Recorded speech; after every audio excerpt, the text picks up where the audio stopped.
So I'm not here to lie to you guys. I had zero hope, I had zero expectations heading into this movie. Honestly, I did not even think this movie would make its budget back. The discourse around Disney and the MCU online has been absolutely brutal lately, and coming off of Captain America Brave New World, which fans barely tolerated, Thunderbolts felt like a lost cause to me.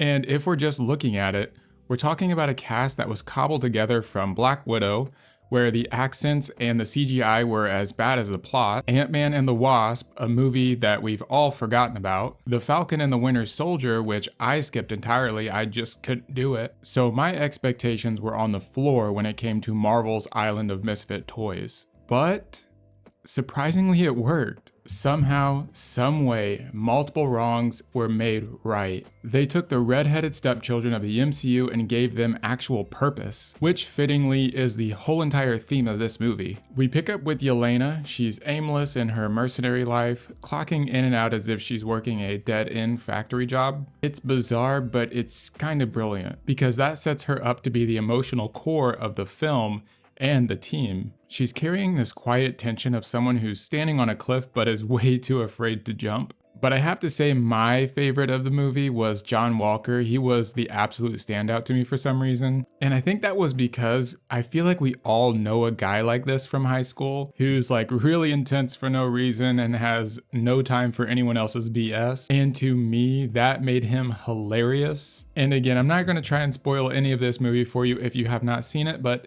there is an incinerator sequence, and I think I was the loudest in the entire theater. I was cracking up. It ditched the usual Marvel quips and just let John be brutally honest, which is often what the audience is thinking anyway. Ghost and Taskmaster, yes, they are in this movie, but that's really all I have. They are functional but forgettable. But Valentina, Julie Louis-Dreyfus, is the Amanda Waller we never got. As someone who loves the DC universe, I am so jealous because Valentina is a political insider who's slimy, strategic, and ruthless, but she can do all of that with a polished smile on her face, which makes her terrifying in the best way. And I really loved every scene she was in. Bucky also had some hell yeah moments. Hell yeah, baby! I really appreciate the movie for letting him wrestle with the question, can he trade his sword for a pen? Can a former assassin be just as impactful using diplomacy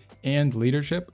Which I think kind of mirrors what Yelena is going through as well. Watching him grapple with heroism on new terms was surprisingly effective. I really didn't know where Marvel was going to take Bucky after watching him in Captain America Brave New World. We have to take a minute, cut the lights off, let's cut the lights on. Shout out to my girl Geraldine Viswanathan. Viswanathan? I hope I'm pronouncing that right. Goodness gracious. She's genuinely great in this movie. I'd like to think a lot of our real-world politicians have some type of conscience like her. Finally, Louis Pullman as Sentry was freaking phenomenal. His posture, his voice, his micro expressions, this was an extremely bodily performance, if that makes sense. He nails this like nervous wreck vibe of a man who's haunted by the power he can't control. And when it does take over, he can't even remember it. The final act is big, but in a small way. It revolves around his internal battle.